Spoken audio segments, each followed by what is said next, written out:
Bien, otro tejido conjuntivo especializado era el tejido óseo. Lo primero que habíamos visto, ¿se acuerdan? Una matriz extracelular muy desarrollada, que aquí lo podemos ver en este corte histológico de hueso que está teñido con impregnación argéntica. Aquí es muy importante la matriz extracelular. Ahora, las características, si bien tiene una matriz extracelular muy desarrollada como el cartilaginoso, la composición es diferente.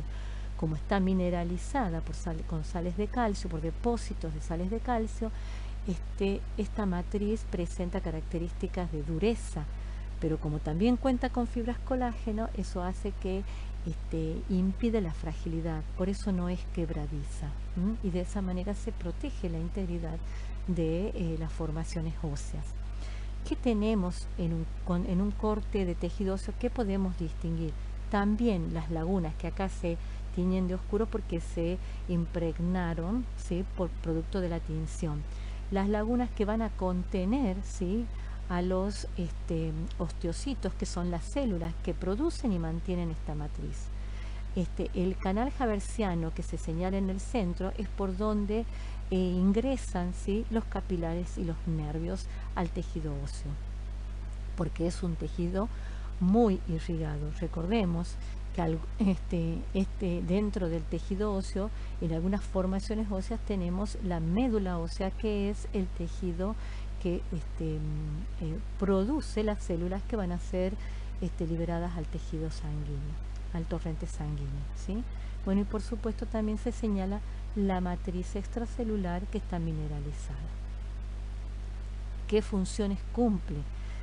Por la dureza, ¿sí?, que confiere esta estructura a este tipo de tejido, puede soportar y proteger órganos internos. También representa un depósito de calcio para el organismo, es decir, cuando el organismo requiere de calcio, se empieza a remover o a sacar calcio del tejido óseo. Y también ofrece los sitios de fijación para los músculos esqueléticos. El tejido sanguíneo es otro de los tejidos conjuntivos especializados. Fíjense en el preparado, ¿sí?, que es un extendido sanguíneo con una tinción de Giemsa. Las células eosinófilas sin núcleo son los eritrocitos, que son los más abundantes que se ven. Luego, las células que se observan con núcleos son los leucocitos, con núcleos teñidos, ¿sí?, son los leucocitos. En la lámina se observan eosinófilos y neutrófilos, que son dos tipos de leucocitos. Y con las flechas rojas se indican las plaquetas, que son fragmentos celulares, ¿sí? Todos estos componentes celulares, los leucocitos, los eritrocitos y los fragmentos de células, que son las plaquetas, están inmersos en una matriz extracelular que es el plasma. Es una matriz muy fluida. Entonces, por eso es que cuando uno realiza un extendido, el aspecto, ¿no es cierto?, de este tejido es de células separadas unas de otras, porque bueno, la matriz se ha secado, el plasma se ha secado y en la tinción no se lo ve.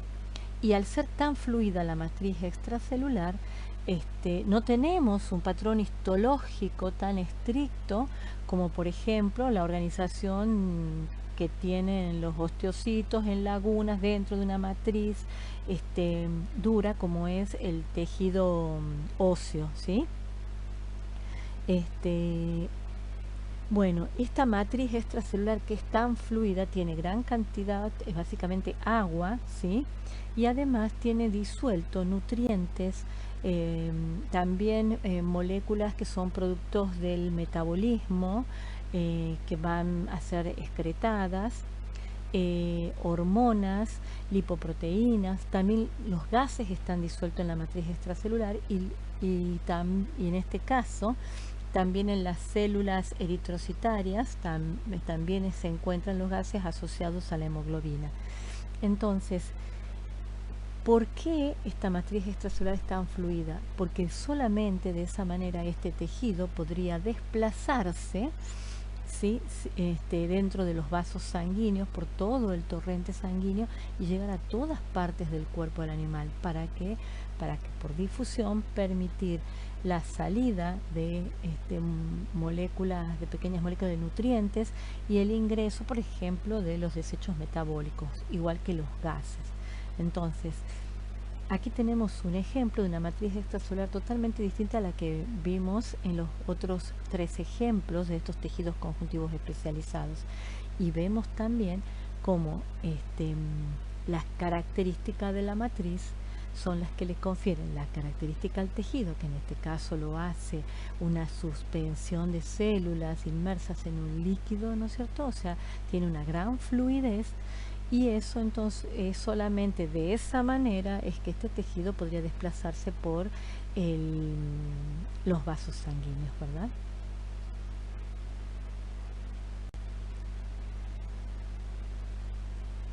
Otro de los tejidos que habíamos planteado como parte de los tejidos básicos que encontramos en los animales es el tejido muscular. El tejido muscular entonces está formado por los miocitos o fibras musculares, ¿sí? Que son células largas y en formas ausadas, ¿sí? Que se ordenan en paralelo. Estos miocitos presentan diferentes aspectos según el tipo de tejido muscular que se trate. Así vemos, tiene un aspecto estriado con los núcleos excéntricos, ¿sí? En el músculo esquelético. El músculo estriado esquelético tiene células que en su interior tienen un citoesqueleto formado por miocina y actina, que forman el sistema sarcoplásmico, que es una estructura sumamente compleja, ¿sí? Ordenadas en fibrillas contráctiles y que son las que le permiten a la célula contraerse y relajarse. Y como todo el citoplasma está ocupado por este arreglo proteico, es que los núcleos se ven desplazados hacia la periferia y son en forma, y se los ve así en forma usada. En el caso del otro músculo estriado que podemos encontrar en los animales, que es el músculo cardíaco, las células también presentan un aspecto estriado precisamente por el sistema sarcoplásmico que contienen en su citoplasma. Pero en este caso los núcleos generalmente se ven redondos y centrales dentro de la fibra muscular. Es muy característico en este tejido el núcleo, la placa intercalar que se forma entre dos fibras, en la unión entre dos fibras. Estas se señalan con flechas. Y el músculo liso no presenta ese aspecto estriado las células del músculo liso no presentan ese aspecto estriado en el citoplasma porque no tienen ese arreglo de las miofibrillas como lo tienen el núcleo estriado, el tejido estriado, ¿sí? Sin embargo, sí tienen estos miocitos en forma alargada, ¿sí? Ausada, con núcleos más grandes, y la contracción del músculo liso es muy importante en el funcionamiento de algunos órganos, como por ejemplo el tracto digestivo, el útero, a los vasos sanguíneos, ¿sí?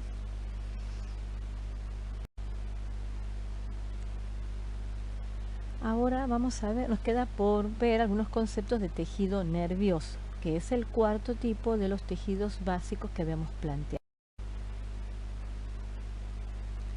El tejido nervioso está formado principalmente por las neuronas, que son células, ¿no es cierto?, que sabemos tienen un cuerpo o soma, ¿sí?, del cual se desprenden prolongaciones delgadas, que son las dendritas, y tienen en sus extremos, en su membrana, receptores, ¿sí?, que van a recibir el impulso nervioso por parte de una neurona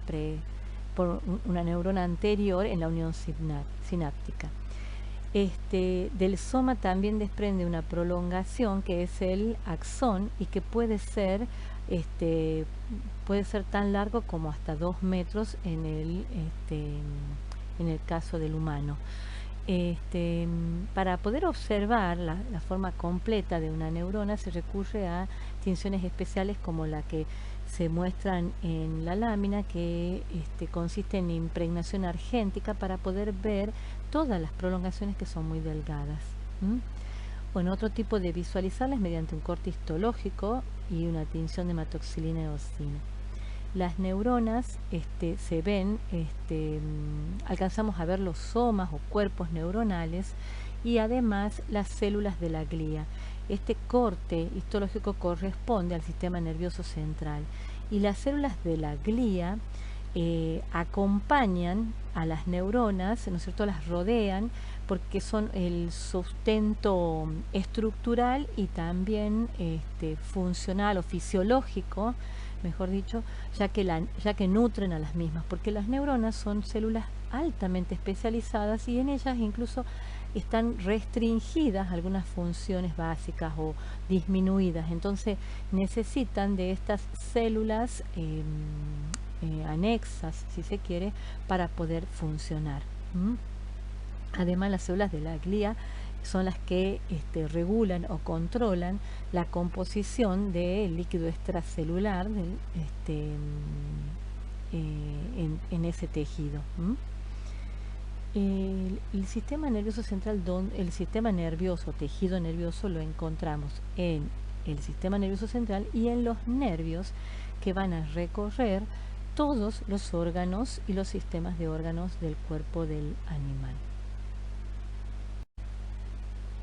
Bien, habiendo visto ya todos los tejidos, vamos a repasar algunos conceptos de matrices extracelulares que ya vimos, nada más que aquí vamos a ver en general qué son las matrices extracelulares y vamos a ver algunas características de algunas matrices extracelulares especiales.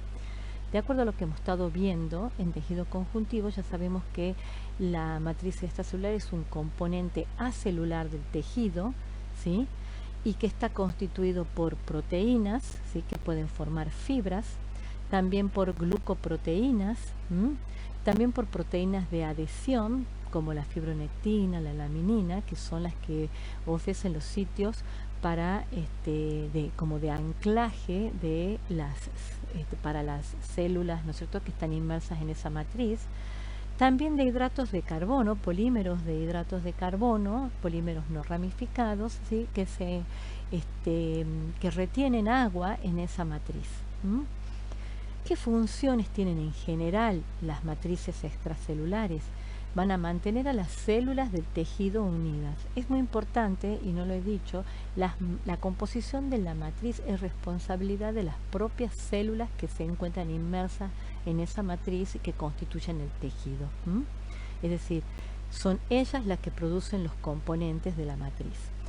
Las matrices mantienen a las células unidas en los tejidos, son en gran parte las responsables de mantener la estructura o el patrón histológico típico del tejido, y son las que le confieren las propiedades físicas que vemos finalmente, de dureza, elasticidad, ¿verdad?, fluidez.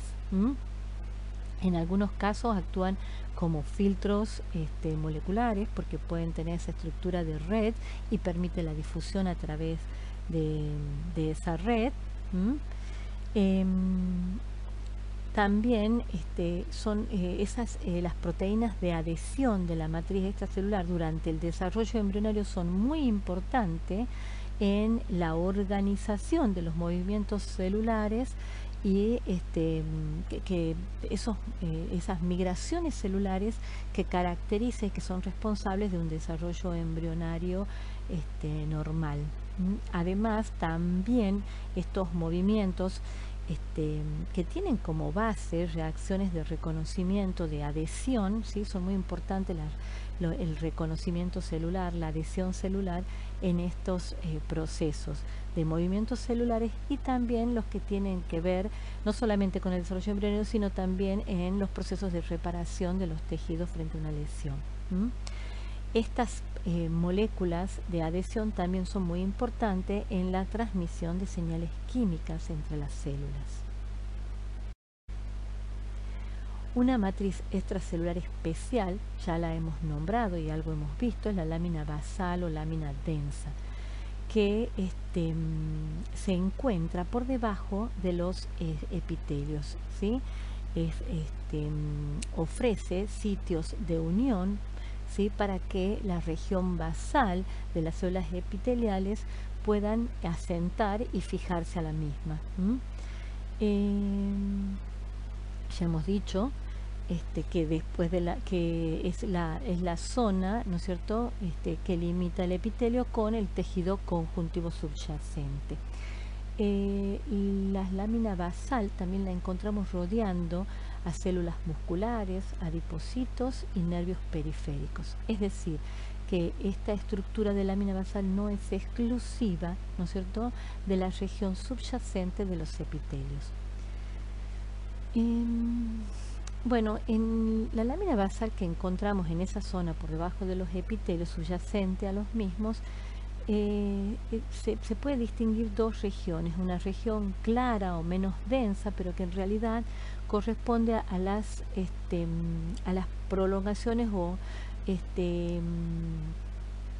extracelulares de las proteínas de transmembrana de las células epiteliales, que son las integrinas. Y luego viene una región más electrodensa que se ha dado a llamar lámina densa, y ella sí contiene una red de filamentos de proteínas y glucoproteínas, que son los proteoglucanos, ¿sí? Que encontramos las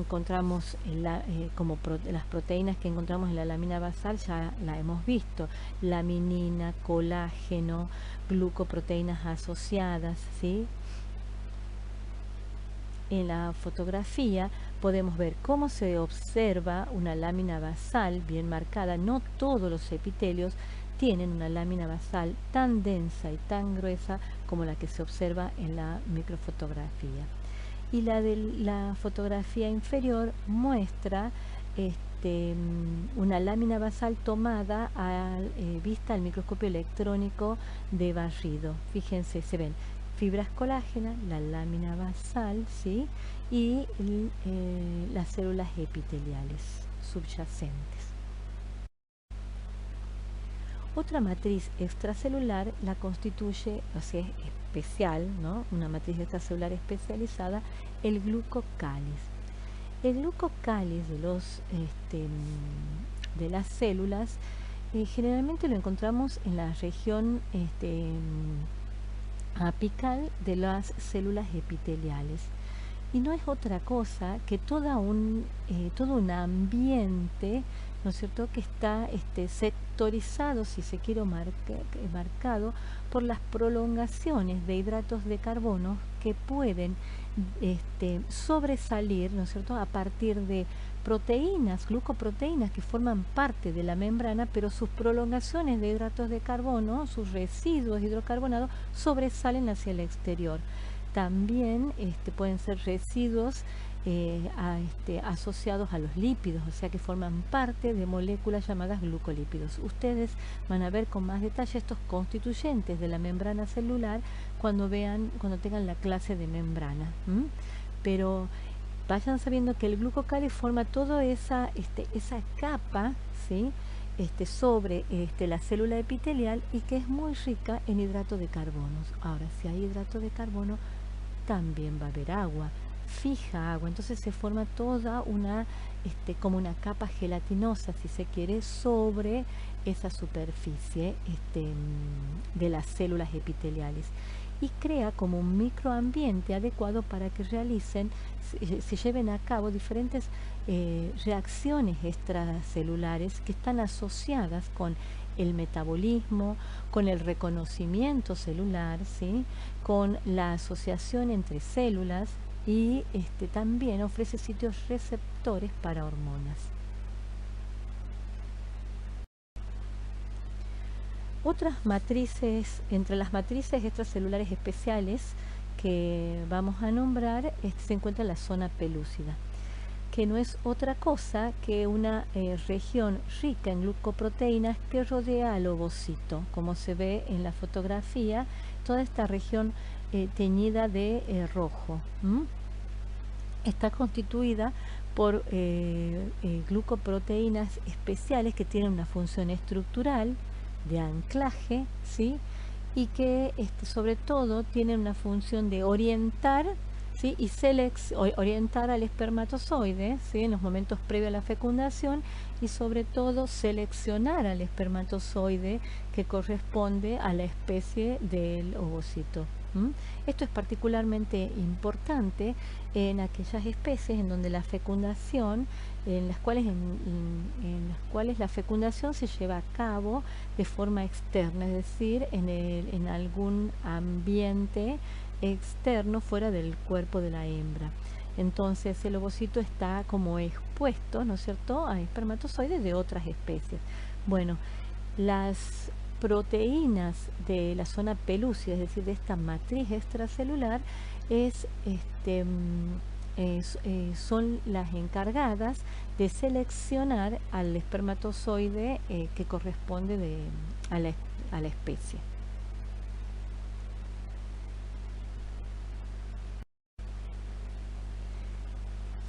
En el caso de los anfibios, ¿sí?, la matriz extracelular que acompaña al ovocito se llama cubierta vitelina y las funciones son similares, ¿sí?, a la zona pelúcida que describíamos recién en los ovocitos de mamíferos.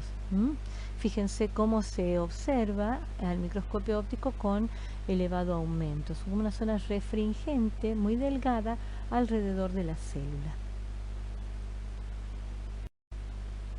Bien, resumiendo entonces, entre lo que vimos en la clase pasada y esta primera parte de esta clase, hemos visto que de los tejidos animales los 4 tipos básicos: epitelial, conjuntivo, muscular y nervioso. Y además hemos analizado los conceptos de matriz extracelular en general y hemos visto las características de algunas matrices extracelulares especializadas, como son la lámina basal, el glucocal y la zona pelúcida de la membrana vitelina. De los tejidos, ¿sí?, en el tejido epitelial, acuérdense, hemos visto características estructurales y funcionales generales, y además hemos analizado una clasificación que es fisiológica, que los clasifican de revestimientos y secreción, y otra que es más morfológica, que tiene que ver con el número de capas y las formas que tienen las células de la capa más superior, ¿se acuerdan?, más superficial. También hemos visto las distintas modificaciones que puede presentar las células epiteliales, tanto en la región vasolateral, ahí vimos uniones intercelulares y las uniones con la lámina basal. Y en la región apical vimos las modificaciones, ¿se acuerdan?, que tienen que ver con especializaciones de las células y tienen que ver con la función de las células, ¿se acuerdan?, las microvellosidades, los heterocilios. Además vimos que, bueno, la estructura general, que tienen una glándula exócrina y una glándula endocrina, que como sabemos están formadas por tejido epitelial. En la clase de hoy vimos tejido conjuntivo, hemos visto las características generales de los tejidos conjuntivos y cómo está conformado, tanto por célula como matriz extracelular, y hemos visto cómo puede estar constituido cada uno de estos componentes, ¿sí? En el caso particular de la matriz extracelular hemos visto qué fibras y qué sustancias fundamentales, y hemos visto las diferencias que pueden cómo se pueden combinar, ¿no es cierto?, los diferentes constituyentes de la matriz extracelular y conferirle una propiedad característica distinta en cada caso. También hemos, y de acuerdo a eso hemos visto la clasificación, ¿sí?, general de tejido conjuntivo laxo y denso, y además hemos analizado las matrices extracelulares y las células que conforman tejidos conjuntivos especializados, ¿sí?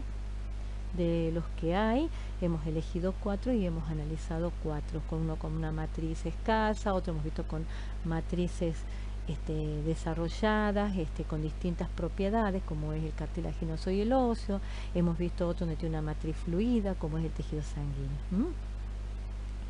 como para que ustedes tomen una dimensión o tengan una idea de qué importante es la matriz extracelular, ¿sí?, en las características que va a tener el tejido. Luego hemos visto el tejido muscular y nervioso, conceptos básicos de ellos en cuanto a sus estructuras y a los tipos, de acuerdo a lo que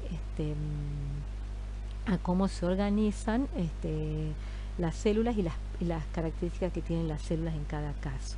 Y en el tejido nervioso también hemos visto características generales, ¿sí?, y hemos analizado los tipos celulares que podemos encontrar en un corte histológico de tejido nervioso central. Y bueno, y finalmente vimos lo de las matrices extracelulares. Hasta aquí con esto terminamos el tratamiento de los temas que tienen que ver con tejidos animales. La segunda parte de esta clase vamos a ver estructuras y características de y cuáles son los tejidos que encontramos en el organismo vegetal.